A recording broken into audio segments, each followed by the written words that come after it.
So hello friend, good morning. सो हमने पहले session start किया था क्लास 8 का NCERT, okay. But after some time हम छोड़ दिए थे, थोड़ा वो एग्ज़ाम था मेरा तो हम गैप कर दिए थे, सॉरी फॉर दैट। लेकिन अब हम स्टार्ट करेंगे चैप्टर 4। थर्ड तक हम सेशन में पहले कंप्लीट कर चुके थे। अब कौन सा सेशन रहेगा, चैप्टर रहेगा चैप्टर नंबर 4 किसका, क्लास 8 एनसीईआरटी का, ओके। सो हम पहले इंग्लिश टू इंग्लिश पूरा बताते थे। हमको लग रहा है कि बहुत सारे बच्चे समझ नहीं पा रहे उसको। सो हम हिंदी इंग्लिश दोनों यूज करेंगे, तो दोनों मिला के क्या हो जाएगा, इंग्लिश, ओके। तो इंग्लिश में हम पढ़ाएंगे।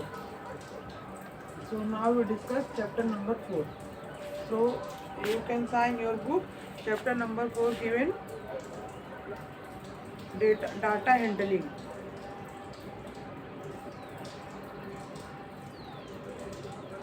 Data handling, okay. तो चैप्टर नंबर 4 में क्या दिया है, डाटा हैंडलिंग। सो सबसे पहले क्या देखेंगे हम इसमें, डाटा हैंडलिंग किसे कहते हैं, ठीक है। सो यहाँ पे looking for information in your day to day life you might have come across information such as run make by batsman in the 10 test match, okay. इसमें बोल रहा है कि आप डेली लाइफ में देखते होंगे कि कुछ चीज़ जैसे कि वो run made by batsman in last 10 matches, मतलब जो बैट्समैन है वो लास्ट 10 मैचेस में, लास्ट 10 मैचेस में कितना रन बना रहा है, ठीक है।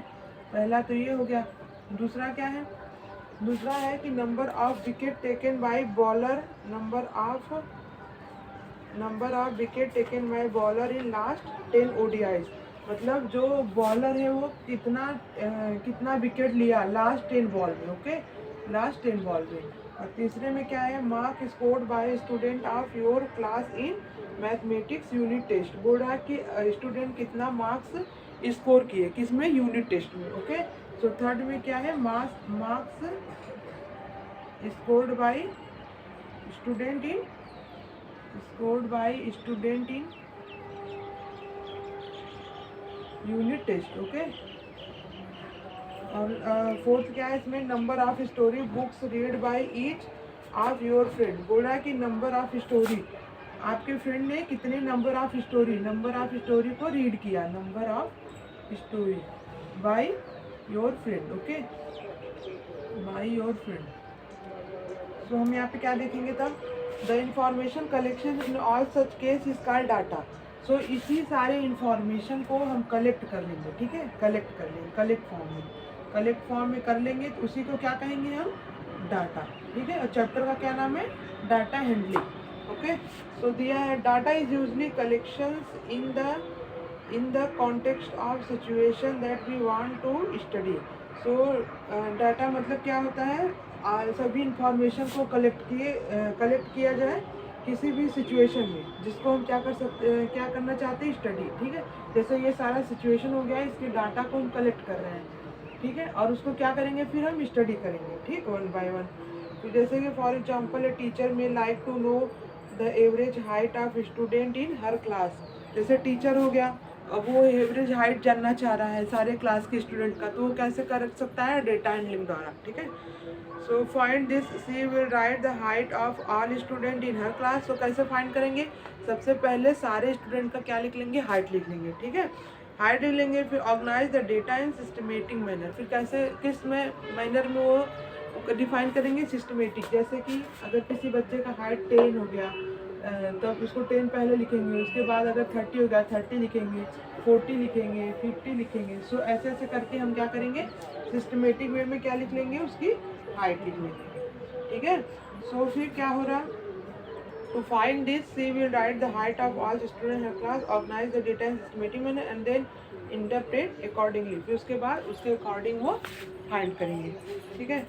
तो some data represent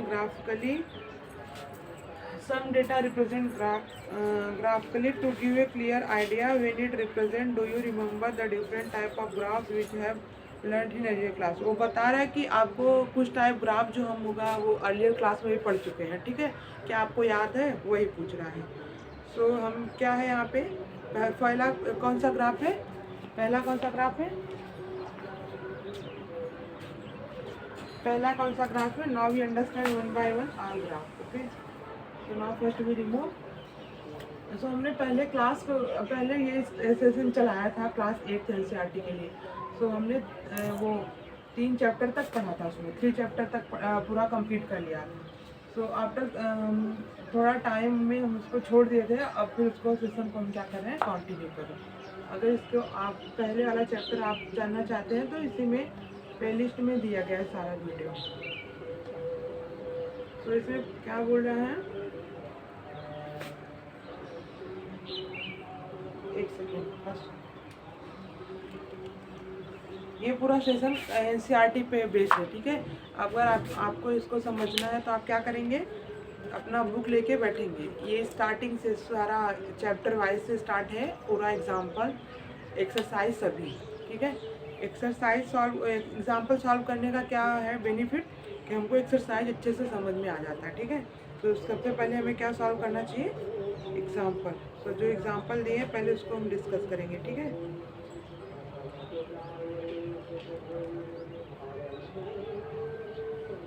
okay, so here we filling, now we discuss example, what given example।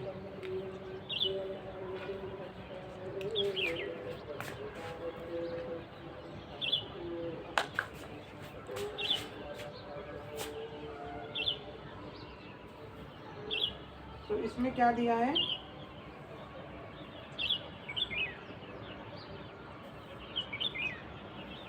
इसमें दिया है कौन सा ग्राफ है। Sometimes data is represent graphically to clear the idea to represent। Do you remember the different type of graph? ये क्या है, different type of graph, ठीक है। क्या है, डिफरेंट टाइप ऑफ ग्राफ। क्या है, डिफरेंट टाइप ऑफ ग्राफ। मतलब ग्राफ होता ही है, हम उसको कितने टाइप से रिप्रेजेंट कर सकते हैं, ठीक है। एक ग्राफ ऐसे होता है, ठीक है, ये सीधा स्ट्रेट ग्राफ है। एक ग्राफ ऐसे होता है, इसको हम पिक्टोग्राफ कहते हैं, ठीक है। सो वही टाइप दिया है। तो सबसे पहले कौन सा ग्राफ है आपके बुक में, सबसे पहले है पिक्टोग्राफ। सो पिक्टोग्राफ है। तो पहले क्या है, ये फर्स्ट है ए पिक्टोग्राफ, ओके। ए पिक्टोग्राफ में क्या दिया है, pictorial representation of data using simple. Pictorial क्या यूज करता है, कोई सिंपल। जैसे आपके बुक में दिया है कार है, ठीक है। 1 सिंबल स्टैंड 100 कार। एक कार का साइन वो सिंबल दे दिया, ठीक है। ये कार है,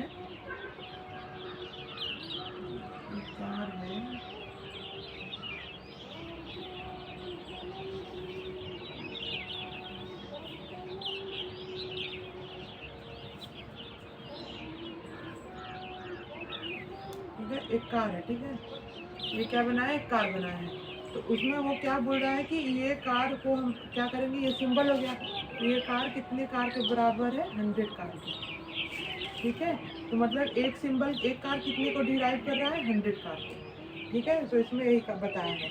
तो फिर इसमें बता रहा है कि जुलाई में कितने कार हैं, तो वो केवल 2.5 कार बनाए हैं, ठीक है। 2.5 कार बनाए हैं। तो हम कितना कार समझेंगे यहाँ पे, तो 2 कार मतलब 100 कार, ठीक। 2 कार मतलब 100 कार, तो उसका मतलब 200 कार, ओके। और जो हाफ कार है उसको क्या करेंगे, 1/2 इंटू 100, दैट मीन्स 50। तो सारा मिला के कितने कार हो गए, 250 कार, ओके। 250 car, understand. फिर उसके बाद अगस्त में कितने कार दिए हैं, 3 कार बनाए हैं, ठीक है। ये फर्स्ट है, ये सेकेंड, 3 कार बनाए हैं। तो 3 कार मतलब 1 कार इज इक्वल टू 100, तो 3 कार मतलब 300, 3 इंटू 100 दैट मीन्स 300, ओके। सितंबर में बताया है कि सितंबर में 1 2 3 4, वो बोल रहा है कि सितंबर में थर्ड जो है सितंबर में वो कितना कार बनाया है, 4 कार, ठीक है। 4 कार बनाया है। तो बोल रहा है कि जो 4 कार बनाया उसने उसका मान पूछा है कि उसका वैल्यू क्या होगा। तो हम दो डेटा से समझ गए होंगे कि 1 कार क्या होता है, 100 कार होता है। 2 कार क्या होता है, 200। 3 कार मतलब 300। तो 4 कार मतलब 4 into 100, that means 400 car, okay. तो इसमें बताया कि how many car were produce in monthly of July. जुलाई में कितने कार प्रोड्यूस किए, 250। फिर 250 इन which month were maximum number of car produce, कौन से मंथ में पूछ रहा है कि सबसे ज़्यादा कार प्रोड्यूस किए गए हैं, तो सबसे ज़्यादा कार कौन से मंथ में, सितंबर में। ओके, तो ये होता है पिक्टोग्राफ। अब दूसरा क्या दिया है, ए बार ग्राफ। अभी तो हम लोग क्या समझे, पिक्टोग्राफ, अब क्या समझेंगे हम लोग, बार ग्राफ।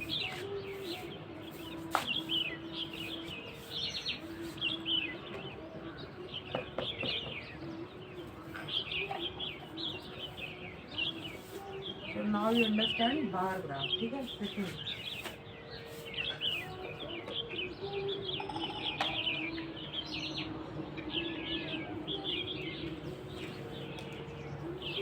तो दूसरा क्या समझेंगे हम लोग, बार। तो सेकंड क्या है, बार ग्राफ।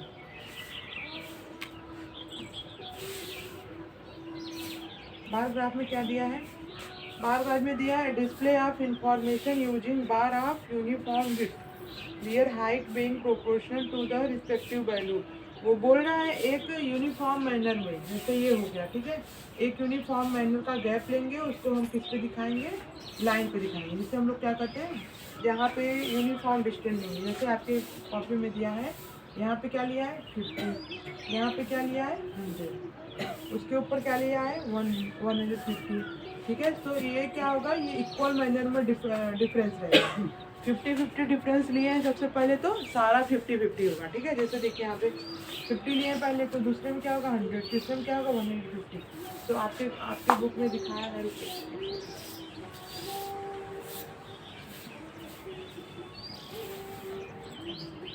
तो आपके बुक में क्या दिखाया है ग्राफ में, ये कौन सा एक्सिस होता है, ये एक्स एक्सिस हो गया, ये कौन सा हो गया, वाई एक्सिस, ठीक है। तो आप में दिखाया है सबसे पहले एकेडमी ईयर, ओके। तो नीचे क्या दिखाया है, एकेडमी ईयर, एकेडमी ईयर। तो एकेडमी ईयर में क्या क्या दिखा है, सबसे पहले यहाँ पे तो 0 हो जाएगा, यहाँ पे क्या लिया है वो 2003 से 2004, ठीक है, 2003 से 2004। यहाँ पे क्या लिया है 2004 टू 2005। यहाँ पे क्या दिखाया है 2006 टू 2005 टू 2006। यहाँ पे 2006 टू 2007, ठीक है। फिर 2007 टू 2008, यहाँ पे 2007 टू 2008, ठीक। अब यहाँ पे क्या दिखाया है, वाई पे किसको शो किया है, number of student in class 8, number of student in class 8। तो यहाँ पे कितने कितने का डिफरेंस लिया, यहाँ पे 50, यहाँ पे 100, यहाँ पे 150, यहाँ पे 200, यहाँ पे 250, यहाँ पे 300, यहाँ पे 350, ओके। सो पहले क्या देखेंगे हम 2004, 2003, 2004 में कितने वो है, what is the information given by the bar graph. तो क्वेश्चन आस्क किया है, तो इसमें बोल रहा है कि 2003, 2004 में कितने स्टूडेंट थे क्लास में। तो यहाँ पे आपके बुक में दिखाया 100, तो 100 हम कहाँ ले जाएंगे, ये वाई एक्सिस का 100 और नीचे एक्सिस का ईयर लेंगे, ठीक है, एकेडमिक ईयर लेंगे। और यहाँ पर 2004, 2005 में कितने स्टूडेंट थे 200, तो 200 कैसे जाएगा 200, हाँ ये, तो यहाँ पे हम लोग ऐसे ड्रॉ करेंगे, ठीक है। ये कौन सा हो गया, बार ग्राफ आपका, एक डेटा को, पर्टिकुलर डेटा को शो करेगा, ठीक है। अब यहाँ पर 2005, 2006 में कितने हैं 250, तो यहाँ पर 250 ऊपर जाएगा थोड़ा सा, तो यहाँ पर 250 हो जाएगा। ऐसे ही 2006, 2007 में 300, तो 300 थोड़ा सा ऊपर जाएगा 250, ठीक, 350 लास्ट में है। तो सबसे ज़्यादा स्टूडेंट किस में थे 2007, 2008। अंडरस्टैंड। देखिए यहाँ पे क्वेश्चन में क्या आस्क किया है, what is the information given by the bar graph. Bar graph में क्या इंफॉर्मेशन दिया गया है, तो बार ग्राफ में क्या इंफॉर्मेशन दिया है कि कौन से ईयर में कितने पर्टिकुलर स्टूडेंट हैं, ठीक है। दूसरा में क्या है, इन which year is the increase in the number of student maximum, कौन से ईयर में मैं नंबर ऑफ स्टूडेंट ज़्यादा इंक्रीज़ किए गए हैं। जैसे यहाँ पे कितना 100, यहाँ पे 200, तो इसमें ज़्यादा इंक्रीज़ किया है क्योंकि यहाँ पे 100 स्टूडेंट डायरेक्ट इंक्रीज़ कर रहे हैं। देखो यहाँ पे 100 था, यहाँ पे 200, यहाँ पे 100 स्टूडेंट इंक्रीज। ओके, तो कौन से ईयर में इंक्रीज किए गए हैं? 2004 2005 में। और सब में कितना है? 50-50 का 50-50